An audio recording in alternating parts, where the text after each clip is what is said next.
Hey, feasters, and welcome to episode 74 of the Ask Rezzz podcast. It's Jason, or Rezzz, and I'm answering your questions so that you can get past the bumps in the road to building a profitable freelance business.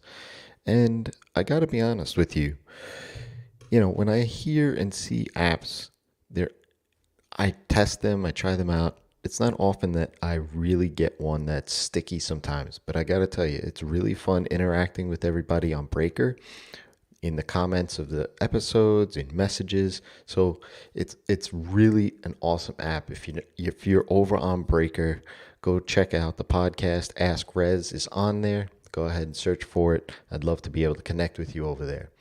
So today, thanks to Cameron through Breaker, it brings this question. He asked me, what podcasting gear do I use? Well, this is a bit of a fun one because honestly, it doesn't have too much to do directly with freelancing unless you're thinking about podcasting in general.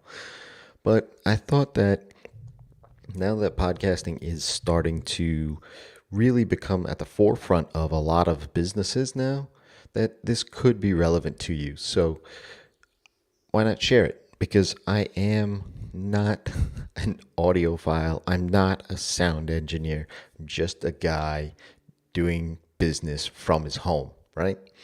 So my mic is a Rode Podcaster. I got this about 3 years ago and I love it. I get all sorts of comments on sales calls and videos and things because, it's one of those big boom arms that come across. It's like the old school mic radios. So microphones you see in radio studios and such. So it's fun, right? It's fun to do. It's fun to be able to move it around wherever I'm sitting. So the reason why I went with this mic was because it was USB. And I don't have to worry about adjusting anything. It's basically a plug and play kind of thing. So that's what I use for my mic. My podcast software now, well, I try to keep it very basic, especially for this podcast. I use Audacity in order for me to record and edit, if I even edit the podcast.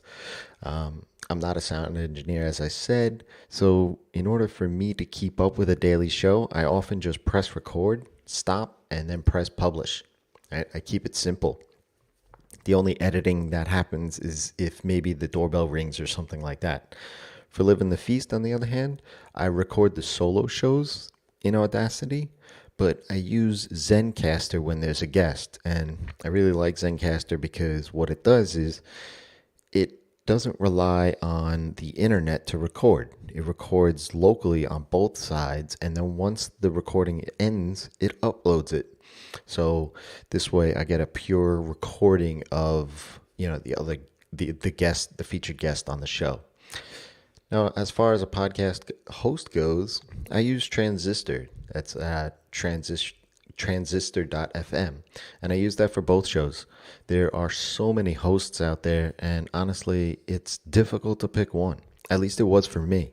But the reason I went with Transistor was because I know Justin and John, who are the co-founders, have been and are in the podcasting space or podcasting world in some regards. Justin's really the guy that you hear all the time, and John's working on behind the scenes stuff. So they know what's out there that's terrible.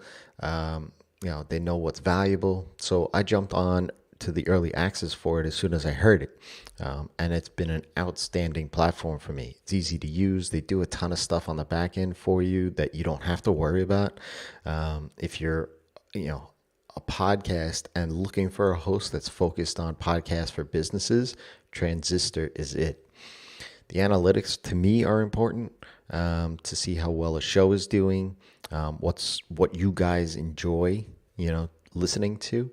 That helps me put out better content. So I know that they are working hard to make that section of the platform even better than it is today.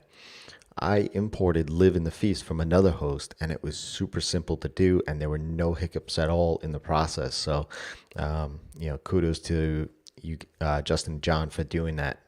For me, the embedded player for the websites, but also their social embedded player for Twitter is outstanding. It's clean, it's simple, it's functional. I don't need to get something else in there that will give the listener speed controls and these other things. It's all there out of the box. And, in the back end too, because they are a startup, they've essentially stubbed out some features that look very promising too. But I won't talk about those because I don't want to hold their feet to the fire, so to speak. But I'll put all the links in the show notes for these things. But I think it goes without saying that I enjoy podcasting, Cameron. And if you're thinking about doing a podcast, go for it. Let me know. But I think if others of you out there that are a business and you want to get yourself out there, do a podcast. Start out being a guest on one, then maybe ramp up with a co-host or something. It's definitely a bit awkward at first because you're essentially talking to yourself until you push that publish button, but it quickly changes. I love talking with you every single day and interacting with you in the comments on Breaker and seeing your comments in iTunes and on Twitter and such. I really do appreciate the time you spend listening to me every single day. And I don't take that lightly, and I don't take that for granted. That's why I try to answer these things as quickly as possible, but with a high level of quality to these questions. So with that being said, if you have a question, ask Rezzz. That's me, by dropping me a tweet, an email, or go ahead on Breaker, leave me a message there, and I'll be happy to answer it. Until next time, it's your time to live in the feast.